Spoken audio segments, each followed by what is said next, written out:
Os seres humanos têm medos. Alguns medos vão sendo adquiridos à medida em que somos traumatizados com as armadilhas da vida.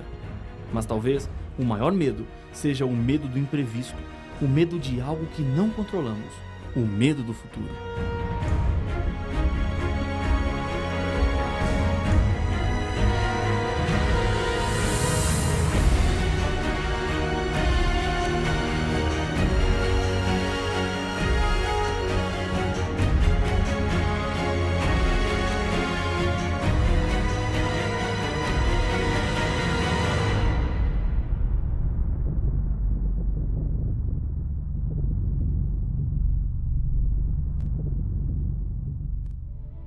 Quando o Apocalipse fala do futuro, ele se torna um livro enigmático. Algumas pessoas que têm a Bíblia nunca abriram no livro do Apocalipse, simplesmente por ter medo daquilo que possam encontrar. O livro do Apocalipse não é um livro que fala de tragédias, mas acima de tudo, um livro que fala sobre esperança. Deus nos revela um futuro onde o mundo voltará a ser perfeito, como era quando Deus o fez. Muitas promessas são quebradas. Mas isso não vale quando falamos sobre as promessas que Deus faz. O que Ele promete fazer, Ele faz. Deus não volta atrás das suas palavras e por isso cada promessa que Deus faz, na verdade, é uma certeza. A Bíblia tem centenas de promessas. O livro do Apocalipse está repleto delas, para fortalecer a fé de cada um dos fiéis. Em meio ao drama do conflito entre o bem e o mal neste mundo, Deus revela o alívio de sua graça através destas promessas que estão espalhadas em todo o livro do Apocalipse. São promessas que expressam o amor, a compreensão e o poder restaurador de Deus. Há também promessas chamadas de negativas, porque revelam o lado de justiça de Deus. Boa parte das promessas estão relacionadas com a segunda vinda de Jesus, outras com fidelidade e muitas com salvação e vida eterna. E o mais interessante é que as promessas do Apocalipse passam a barreira do tempo e falam aos nossos dias para homens e mulheres do século XXI. Não são versos escritos por um simples ser humano, mas pela inspiração dada por Deus. Por esse motivo, as palavras e as promessas de Jesus nunca passarão ou terão a data de validade vencida. Todas as promessas são para os vencedores. E no livro do Apocalipse, vencedores são todos aqueles que se salvarão. Existem promessas que são recompensas. Por exemplo, Apocalipse capítulo 22 e o verso 12. E eis que venho sem demora, e comigo está o galardão que tenho para retribuir a cada um, segundo as suas obras. Essa é uma promessa relacionada com a segunda vinda de Cristo. Nesse mesmo dia, o Senhor virá e destruirá todos os que destroem a terra, diz Apocalipse capítulo 11, verso 18, e dará vida eterna aos salvos. Promessa positiva para os salvos e negativa para os que se perderão. Qual é o tipo de recompensa que você está buscando receber de Deus? Faça uma análise de sua vida. Olhe para todos os lados. Existe algo que você precisa mudar? Uma coisa que não deve mais fazer? O seu problema é algum tipo de vício? Você tem feito escolhas perigosas que têm colocado o seu casamento e a sua família em perigo? Lembre-se que hoje é o momento em que Deus quer entrar em sua vida. Esse estudo chegou até as suas mãos porque Deus quer falar contigo. Ele está chamando a sua atenção para aquilo que está escrito na Bíblia.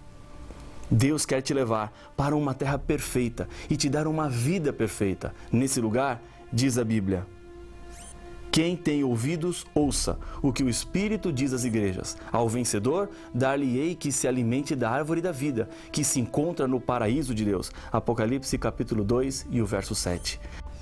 A árvore da vida é mencionada 6 vezes em toda a Bíblia.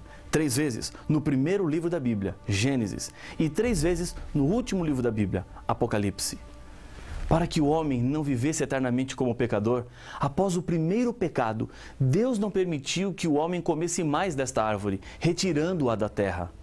Você já imaginou a maldição que seria sermos eternamente pecadores? Isso quer dizer que seríamos eternamente cegos, paralíticos, mudos, doentes. Com o envelhecimento do corpo, sem descanso, seríamos eternamente infelizes. Sofrer as dores terríveis de um câncer e não poder curar-se e nem morrer.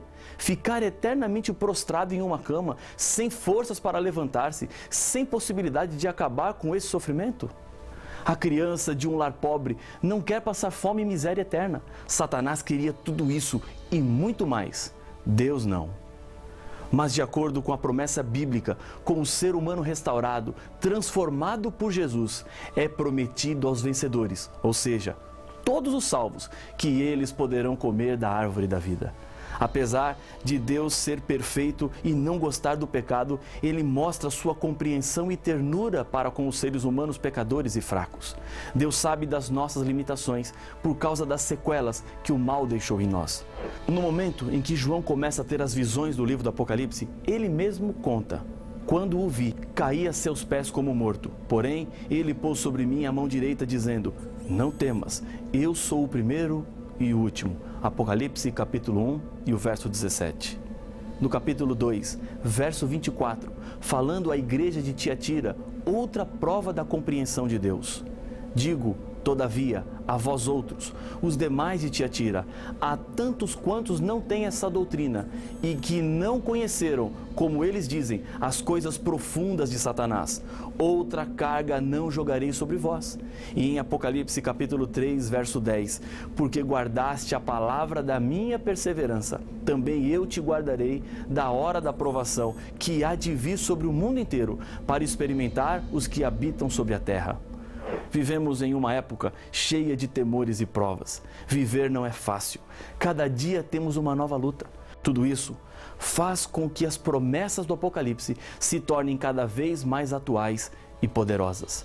A Bíblia nos adverte quanto à influência e à atuação de Satanás em nossa vida, o comparando a um leão.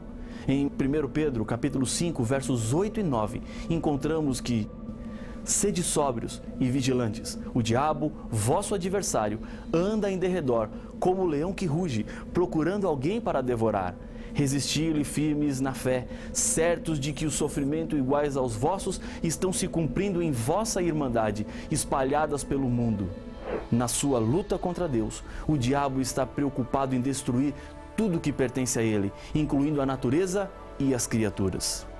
O mesmo apóstolo João, que escreveu o Apocalipse, em sua primeira carta, no capítulo 3, verso 8, nos diz: aquele que pratica o pecado procede do diabo, porque o diabo vive pecando desde o princípio.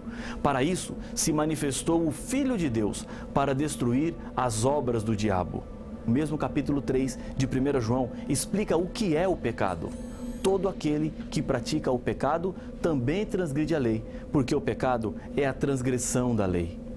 O pecado existe porque a lei existe. Se a lei for abolida, como dizem algumas pessoas, isso significa que o pecado não existe mais. E ter certeza que o pecado continua existindo é fácil. Basta olhar para o mundo ao seu redor e você comprovará que existem princípios que, se forem quebrados, trarão dor e sofrimento para os seres humanos. Jesus não veio à Terra para mudar a lei. Jesus demonstrou para o universo que é possível guardar a sua lei, e ela é que nos protege contra os tubarões ou o leão que anda ao nosso redor, sempre pronto para nos destruir. Uma vez que a pessoa aceita receber Jesus em sua vida, recebe dele a salvação e assim deve viver de acordo com a vontade de Deus. Essa característica fica clara quando o Apocalipse declara que o povo de Deus na terra tem duas características. Acompanhe a leitura de Apocalipse capítulo 12 e o verso 17.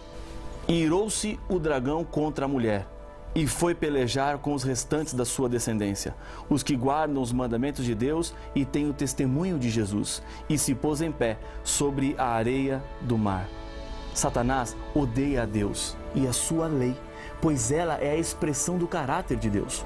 Por isso que quem vive contrário à lei de Deus está reproduzindo a conduta de Satanás. Jesus disse: se me amais, guardareis os meus mandamentos. João capítulo 14, o verso 15. Ao guardar os mandamentos, demonstramos a nossa identificação com Cristo. Isso explica por que o diabo ataca os que são fiéis a Jesus. E é na hora da provação que a promessa de Jesus se torna mais doce. Em Apocalipse capítulo 2, verso 10, Jesus nos promete: ser fiel até a morte, e dar-te-ei a coroa da vida.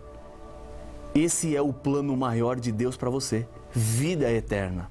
Ao compreendermos que Deus espera a obediência à sua lei, outro passo deve ser dado.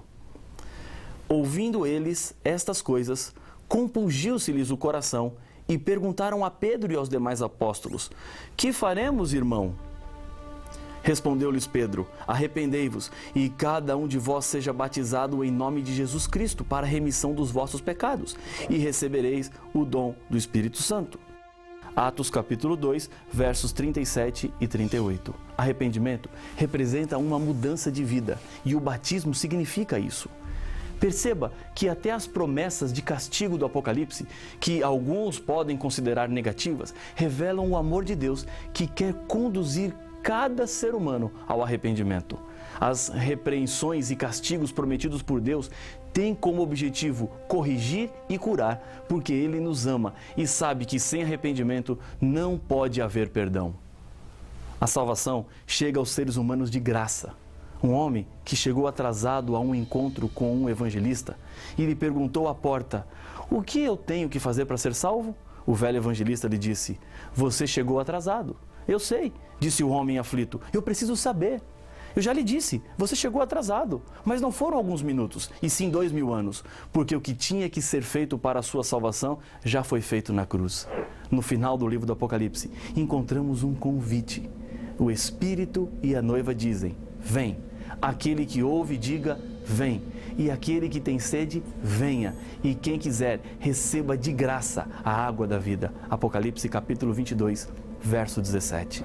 A justiça de Jesus, que é colocada sobre cada ser humano que não é justo, é representada no Apocalipse por roupas e vestimentas.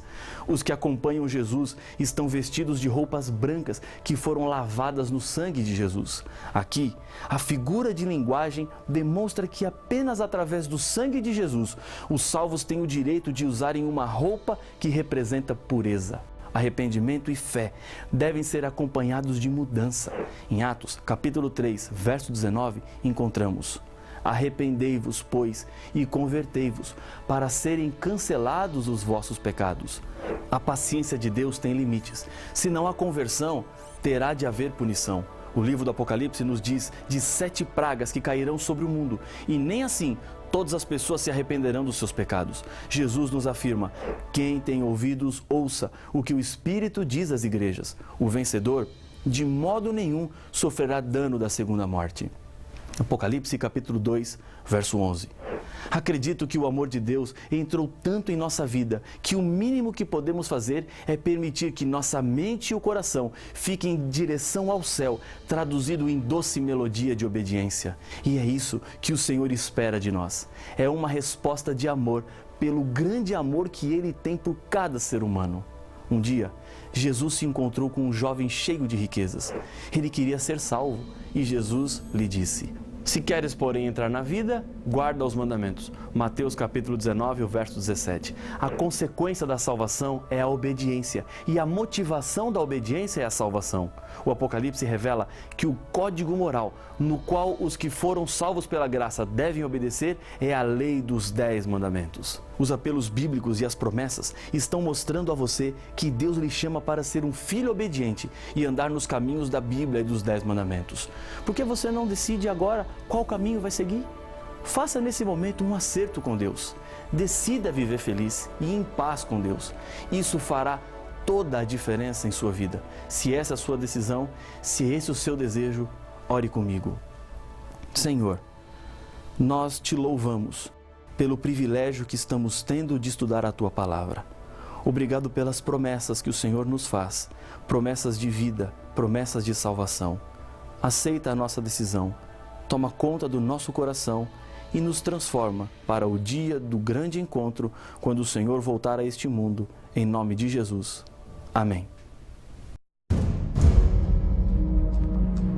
Dentre as muitas figuras do Apocalipse, os 7 selos é uma das profecias que mais alimentam a imaginação das pessoas com relação ao fim do mundo. Morte, sangue, espada, fome, pestes. Estas são expressões usadas no contexto dos 7 selos.